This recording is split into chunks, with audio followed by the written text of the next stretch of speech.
the latest military news update. This is AFP Community News, hosted by Rob Susan every 12 noon, Mondays to Fridays. Only here on DWDD Armed Forces Radio. One AFP for a stronger Philippines.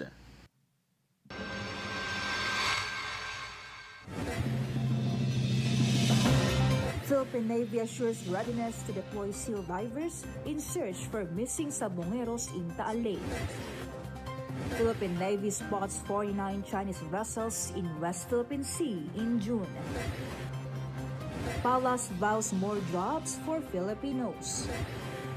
PBBM distributes patient transport vehicles.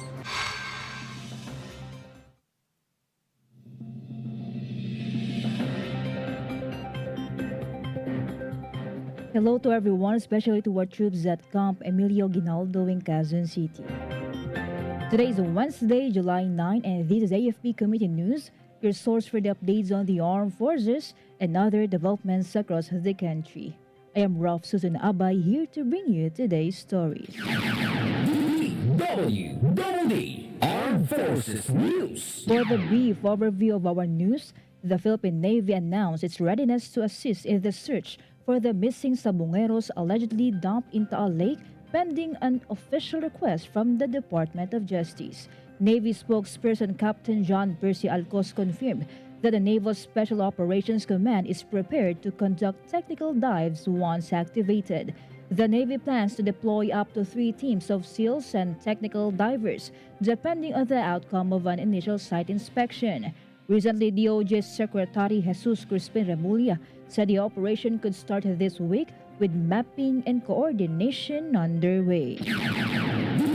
DWDD Armed Forces News. The Philippine Navy confirmed the presence of 49 Chinese warships and Coast Guard vessels in 3 key areas of the West Philippine Sea throughout June 2025, marking the highest monthly count this year.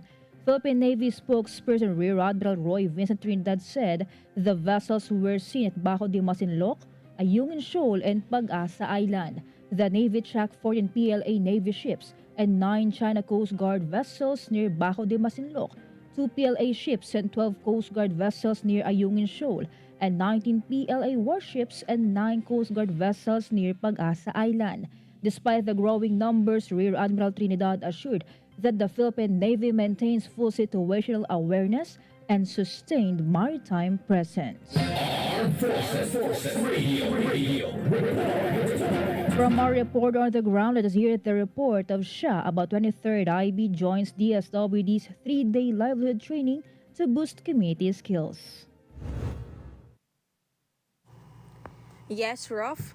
Troops from the 23rd Infantry Battalion actively participated in a 3-day sustainable livelihood program, Sulong Dunong held at Dotis Place, Butuan City. Organized by the Department of Social Welfare and Development, Caraga, the training aimed to equip SLP Association members with the entrepreneurial and personal skills development. 23rd IB involvement in reinforced its partnership with government agencies in promoting sustainable community development and livelihood opportunities in Agusan del Norte. This is Shaina Raneta reporting for AFP Community News, One AFP for a Stronger Philippines. Thank you, Shaina.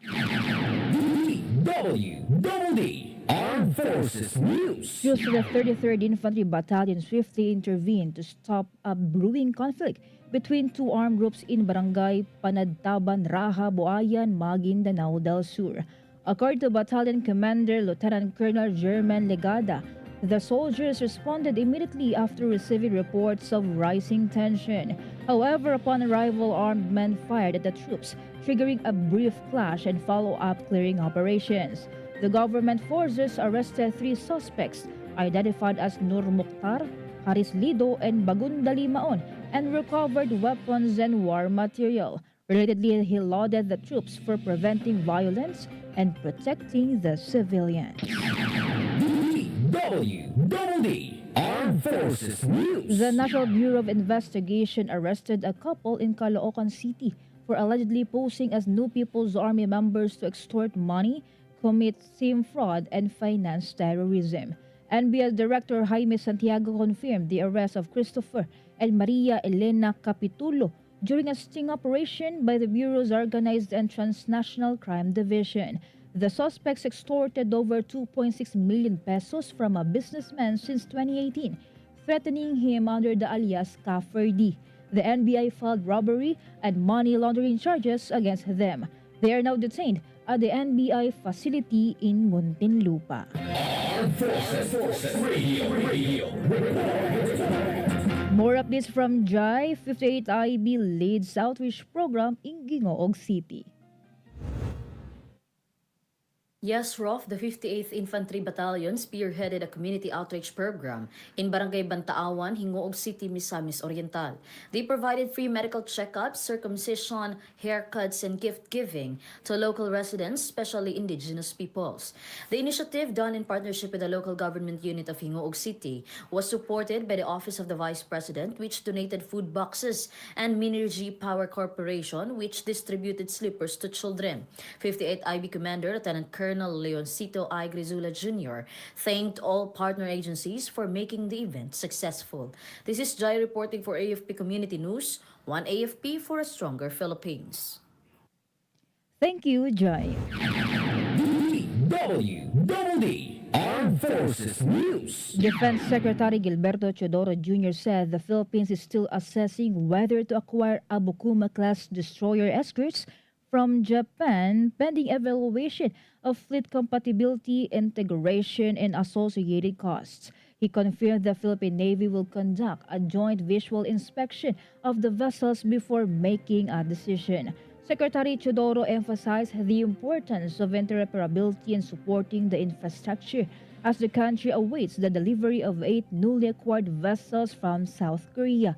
The Japanese ships, known for anti-submarine and anti-ship capabilities, are being considered as the part of the Navy's modernization efforts. DWDD National News. For our national news, Malacanang pledged to provide more jobs to further lower the unemployment rate in the country. This follows the report of the Philippine Statistics Authority showing a decline in the number of Filipinos without jobs. Presidential Communications Office Undersecretary Claire Castro said that in line with President Ferdinand Marcos Jr.'s commitment to provide jobs to more Filipinos, the Philippines recorded a high labor force participation rate this year. She also added that the president is happy and pleased with the PSA report as it reflects his administration's determined stance to provide good jobs for Filipinos. Armed Forces Radio. Some information from GEO about 1st Agusan Ready Reserve Battery strengthens ties with 402nd Infantry Brigade in facility tour. The 1st Agusan del Norte Ready Reserve visited the 402nd Infantry Stingers Brigade at Butuan City, Agusan del Norte to boost teamwork and coordination with regular troops. The team toured key brigade facilities built under the Tigas project. They also received operational briefings on security and disaster response. The engagement reaffirmed the shared commitment of regular and reserve forces to unity, preparedness, and regional peacekeeping. This is Gio reporting for AFP Community News, one AFP for a stronger Philippines.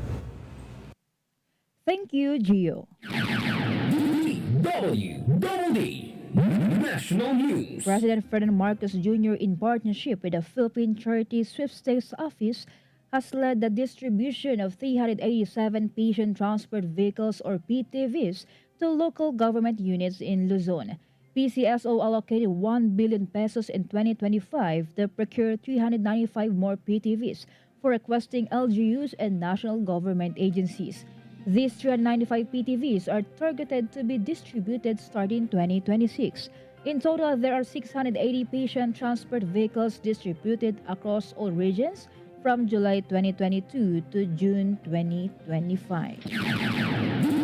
DWDD National News. On the other hand, the Department of Foreign Affairs has summoned Chinese Ambassador Wang Xilian over Beijing's imposition of sanctions against former Senator Francis Tolentino. Citing a DFA statement, Palace Press Officer Claire Castro said China's sanctions against Tolentino were inconsistent with the norm of mutual respect and dialogue that underpin relations between two equal sovereign states. The DFA reminded the ambassador that as a democracy, the Philippines values freedom of expression. They also emphasized that the government respects the mandate of senators and other elected officials to inquire on the matter of national and public interest. Armed Forces Radio. And now let us hear from Beljoy of First CRG about one RCDG conducted medical and dental mission in Pangasinan.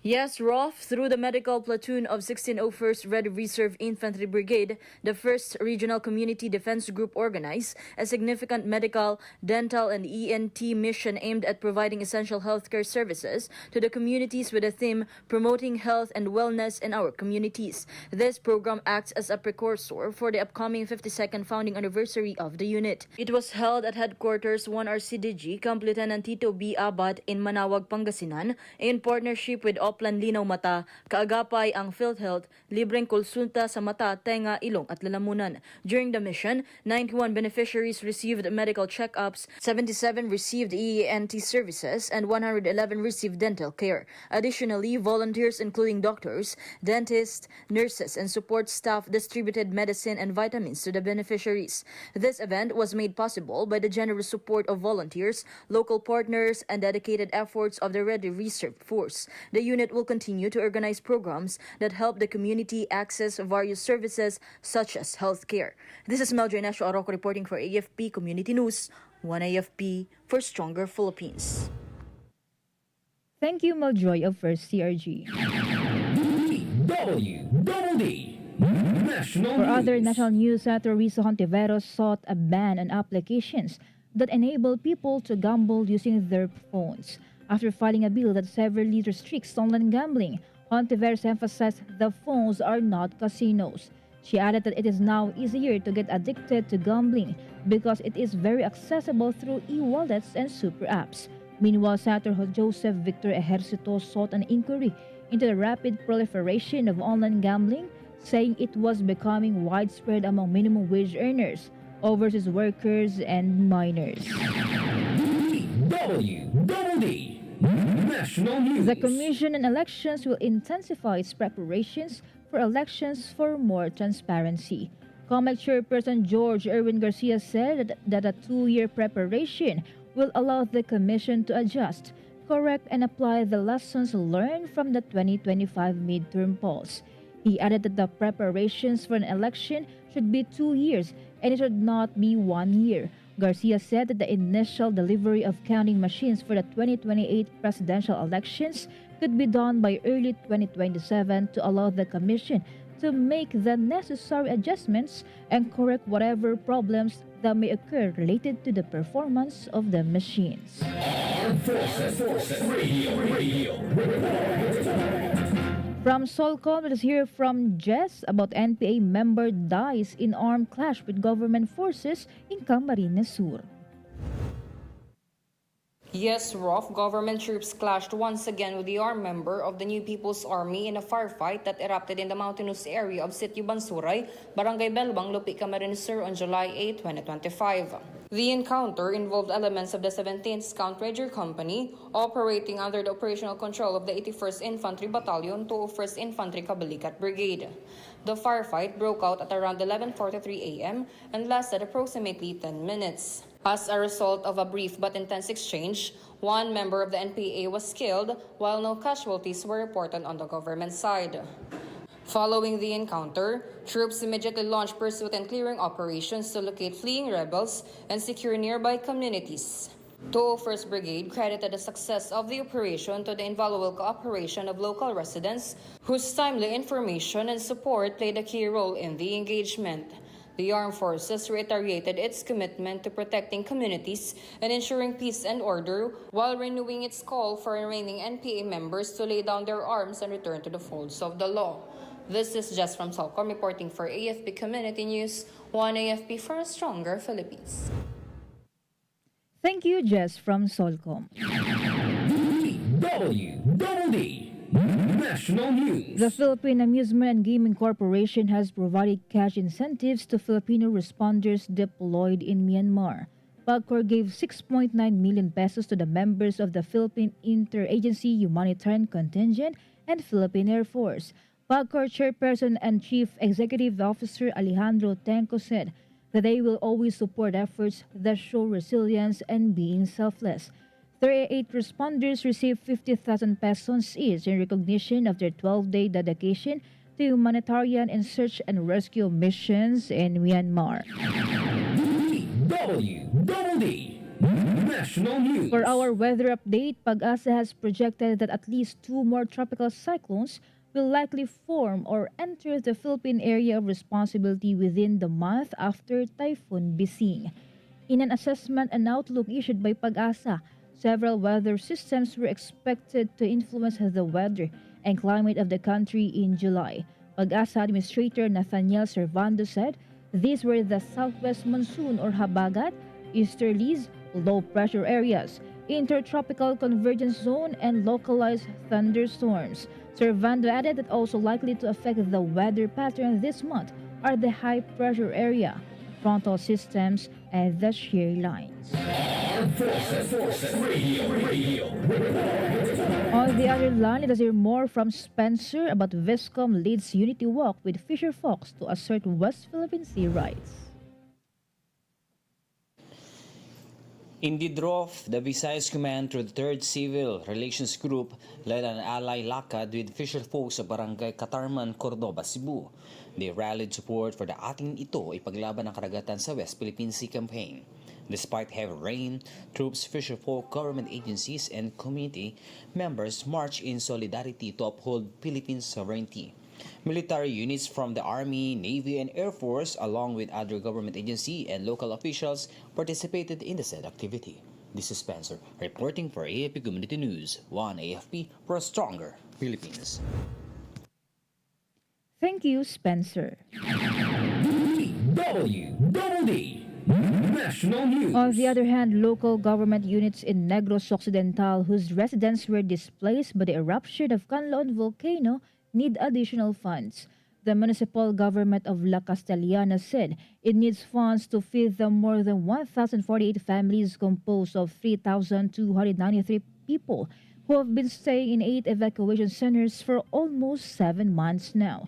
Office of Civil Defense Negros Island Region Chief Donato Sermeno said the funds have yet to be downloaded to concerned local government units by the Department of Budget and Management through the Local Government Support Fund.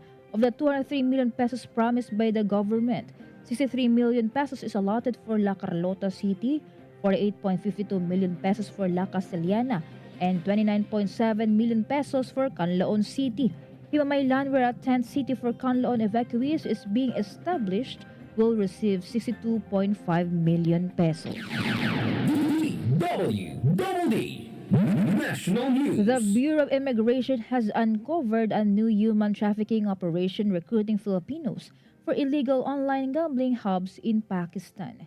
Immigration Commissioner Joel Anthony Viado said this is a deeply disturbing trend. He added that they are now seeing victims being funneled to Pakistan for illegal online work, clearly a new scheme from the same criminal playbook tied to illegal pogos. Viado said the scheme was uncovered after 4 individuals were questioned at the Immigration Protection and Border Enforcement section of the Ninoy Aquino International Airport last July 6. They were attempting to depart for Hong Kong. Armed Forces Radio. And from NOLCOM, let us hear some information from Joanne about NOLCOM remains focused on building a ready, synchronized, and adaptive force to defend territorial integrity. The Northern Luzon Command Armed Forces of the Philippines held its senior leaders meeting at Camp Aquino San Miguel, Tarlac City, bringing together top commanders and key staff to align efforts in securing the country's northern frontier. The meeting focused on strengthening coordination, assessing current strategies, and ensuring unit readiness in response to external threats. This marked the second senior leaders meeting under Lieutenant General Fernil G. Buca, Philippine Air Force, highlighting NOLCOM's commitment to a unified and adaptive defense posture. Lieutenant General Buca said that NOLCOM remains focused on building a ready, synchronized, and adaptive force to defend our territorial integrity. NOLCOM continues to fulfill its mission as jointly engaged, sustainment, maintain, and readiness-trained force for peace, security, and development in northern and central Luzon. This is John Sagauk reporting for AFP Community News 1 AFP for Stronger Philippines. Thank you, Juan from NOLCOM. Armed Forces Radio. And more updates from Beth Tañete about 89th IB welcomes 38 new troops, honors female soldiers in flag ceremony. The 89th Infantry Makatao Battalion welcomed 38 new personnel during the flag raising ceremony at its headquarters in Barangay South Poblacion, Maramag, Bukidnon. Battalion Commander Lieutenant Colonel Antonio G. Abulao led the conferment of unit patches to symbolize their commitment to the unit's mission. The unit also honored female soldiers who secured 5th place in the recent Aguila Patrol Challenge, awarding them letters of commendation for outstanding performance.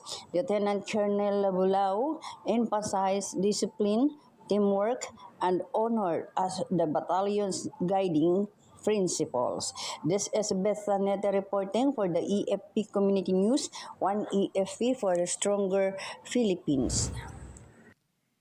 Thank you, Beth Tañete. DWDD National News. The Philippine National Police has started securing the sites where the remains of over 100 cockfight enthusiasts may have been buried. PNP spokesperson Brigadier General Jean Fajardo said there are measures in place to protect the burial areas from tampering. She said these measures are not only with respect to the personal security of alias Totoy, but also at the possible burial sites for the missing Sabongeros. Totoy, whose real name is Julie Patidongan, earlier said the bodies of the Sabongeros were dumped in a fish pond in Taal Lake in Batangas. He claimed there are at least 108 victims and not only the missing 34 who are the subjects of an investigation. DWDD Armed Forces News. And that concludes today's broadcast, and thank you for tuning in, especially to our audience on AFP Radio, the DWDD's Facebook page. Be sure to join and catch us again tomorrow for more stories and updates, same time and same station. Once again, this is Ralph Susan Abay for AFP Community News, 1 AFP for Stronger Philippines. Behold the latest military news update.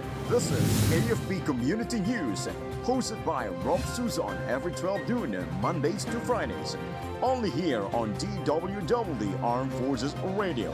1 AFP for a Stronger Philippines. Kayo ay nakatutok sa DWDD AFP Radio. Kami po ay kasapi ng KBP, Kapisanan ng mga Broadcaster ng Pilipinas.